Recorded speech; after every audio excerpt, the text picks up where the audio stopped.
This is a World War II U.S. Army Field Ration D.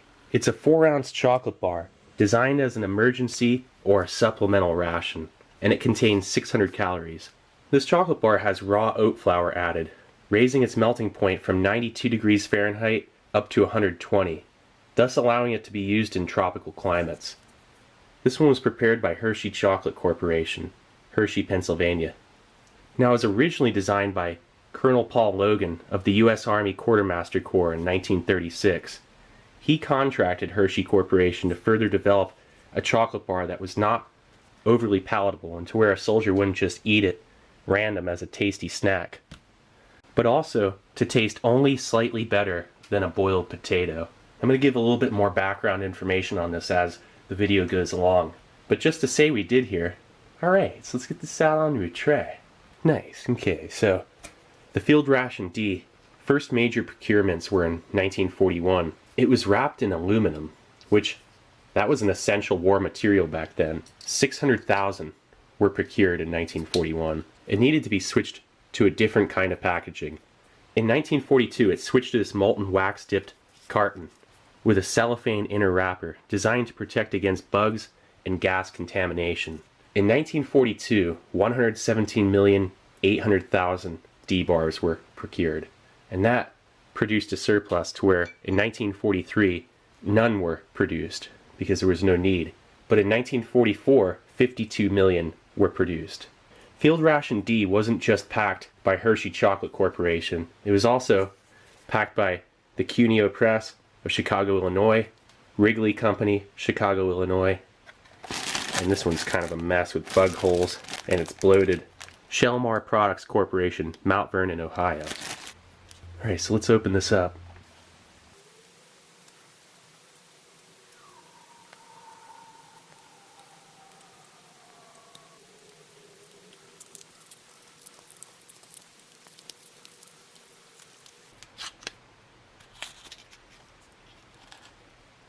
Check that out. That thing's in great shape. It smells like fresh chocolate and a little bit of cardboard. Old school DuPont cellophane. This thing's really kind of fused in. Oh, good. DuPont was contracted to make cellophane for these D bars and also for Charms candy. That's incredible. Look at that, just a little bit of surface bloom. Soldiers would throw these out because they thought there was something wrong with them. Because even back then, during the war, these things would get surface bloom. And that's not bad. Look at this. Close this thing up. Just a little bit of creasing at the top. But you glue that tight. And I'm going to donate all these to a local museum out in Zephyr Hills. And the instructions: to be eaten slowly in about a half hour. Can be dissolved by crumbling into a cup of boiling water if desired as a beverage. And the ingredients: chocolate, sugar, skim milk powder, cocoa fat, oat flour, artificial flavoring, which is vanillin, 45 milligrams of vitamin B1, thiamine hydrochloride, 4 ounces net, 600 calories.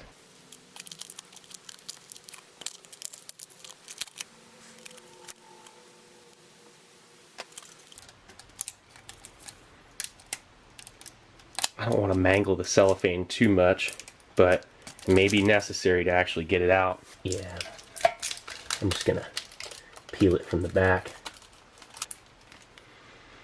That smells perfect. That chocolate is well preserved. There we go. Gosh, look how shiny it is. It's like almost as if there's some kind of paraffin wax or something. The oat flour. Oat flour is the most easily assimilated of all the grains. That's why they added that. It was scored like this in 42. The 1941 bars was just one solid bar. Yeah, look at this thing. It's hard as a rock. You know what's interesting about this? The dough is so thick that it had to be pressed into molds by hand.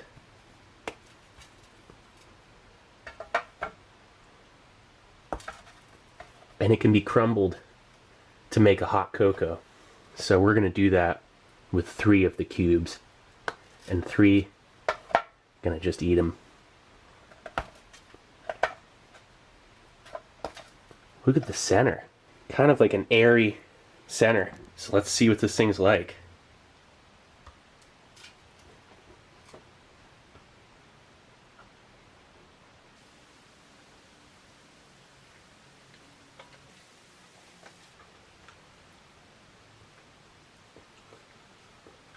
That is perfectly edible, but I can see why soldiers didn't like this during the war.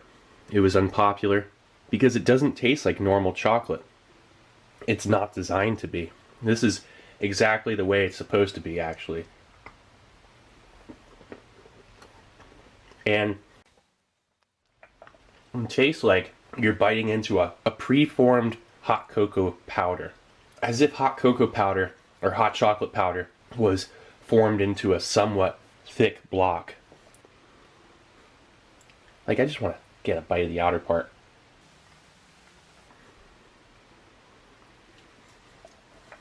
It has a slight musty undertone to it that is a little bit off-putting. And again, I can understand why soldiers didn't like this. It's a little bit bitter. It's not overly sweet.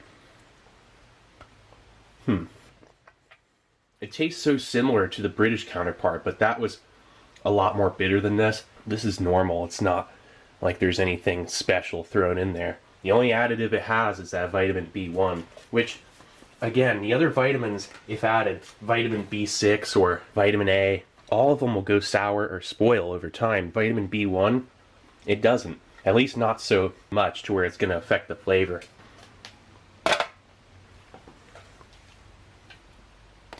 Whoa. I hate wasting any of this. Here, I'm just going to drop it in and going to break it up with a spoon. That'll do the trick. Here, let's get these little bits. I can't waste this.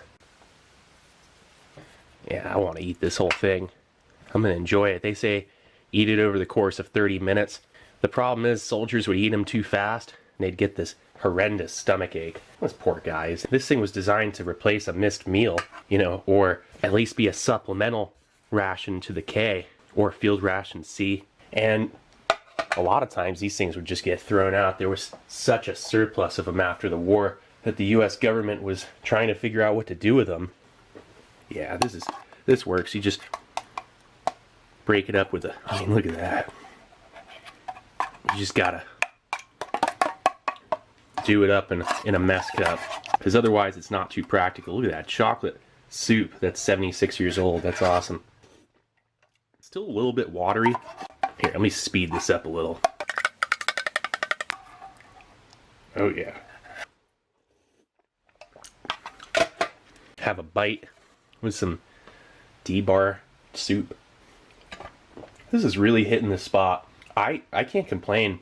I understand its use, and I think that's a huge help. You know, guys during World War II that were eating these things, of course, they're getting sick of it fast. Then you'd get breakfast, dinner, supper. You get 3 of these meals, field ration D and field ration C, and if you're lucky, a hot meal in a field kitchen. Kind of a rare commodity, being able to just sit down and have a hot meal. A lot of times these guys wouldn't even have this much. Being able to make a hot drink. When do you have the time to do that? World War II fighting conditions, these rations weren't designed for that. They really weren't. I mean, although this is a relatively nutritious 600 calorie meal replacement, it, in conjunction with K rations, soldiers still typically lost anywhere between 30 to 70 pounds in a 1-year tour. I mean, imagine that. So, back to this.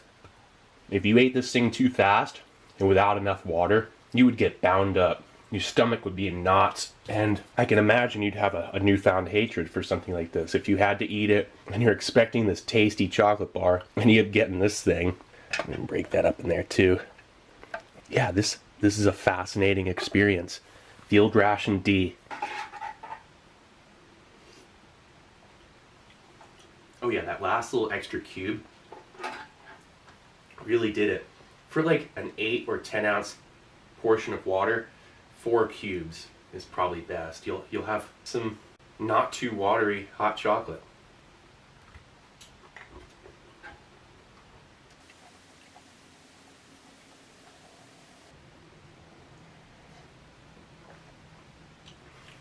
That's awesome.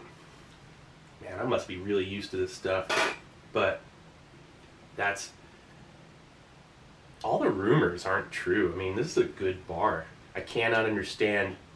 I mean, maybe I will be saying something different in 30 or 45 minutes or so once this thing is digesting. Maybe my stomach will be in knots. Who knows? I doubt it, though. I don't think that'll be the case.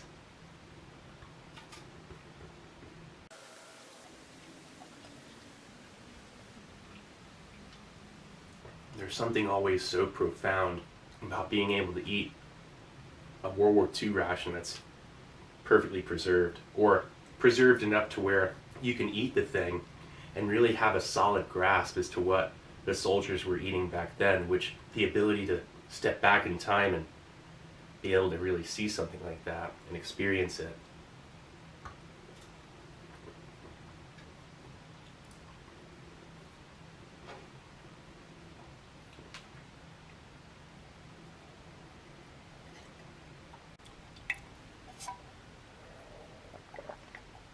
That's so nice. You get these real flavorful bits at the bottom. So there you go. That was a World War II U.S. Army Field Ration D. You know, close to 250 million of these things made. You'll be seeing them floating around for a long time. Floating around likely long after we're all gone. Dwindling in numbers, and one less here, but that's okay. The box, along with my other complete ones, are going to be donated to a local museum. Hopefully this footage can help, you know, seal it in time, so to speak, and be used for further reference for years to come. Well, anyway, this is Steve 1989. I hope you liked the video, and I'll be coming back at you with something new. Or old. Alright, cool. See ya.